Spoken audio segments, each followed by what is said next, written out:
లేని గొప్ప ఆధిక్యతను మా తండ్రి గారు జయశాలి గారు మాకు ప్రవేశపెట్టారండి. నిజంగా అలాంటి ఆయన దేవుడు ప్రవేశపెట్టినందుకు మేము పొంగిపోతుంటామండి. ఆయన ద్వారా వచ్చిన మేము ఈరోజు మా జీవఫలం ఎక్కడ చూసినా సరే, ఏ రోజు చూసినా మీటింగే, ఏ రోజు చూసినా క్లాసే, ఏ రోజు చూసినా పాటే, అంటే పాట పాడని రోజు లేదు, వాక్యం చెప్పని రోజు లేదు మా నాలుకకు. అంటే ఎంత గొప్ప ఆధిక్యతనిచ్చింది ఎవరో తెలుసా? దేవుడు. ఒక్కొక్క వ్యక్తి ద్వారా దేవుడు ఒక్కొక్క వ్యక్తిని పురుకొల్పి కొంతమందిని లేపి, అందుకనే ఎక్కడా లేనన్ని సభలు, ఎక్కడా లేనటువంటి మీటింగ్స్, ఏ మూలను చూసినప్పటికీ కూడా జరిగేటువంటిది ఏంటో తెలుసండి ఈరోజు అదే.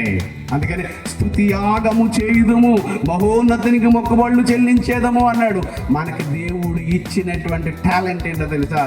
మంచి వాయిస్ ఇచ్చాడు, మంచి మాటలు ఇచ్చాడు, మంచిగా మాట్లాడగలిగేటువంటి నోటినిచ్చాడు. ఎంత నోటినిచ్చినందుకు, ఇంత మంచి మాటలు ఇచ్చినందుకు మనం ఏం చేస్తాం?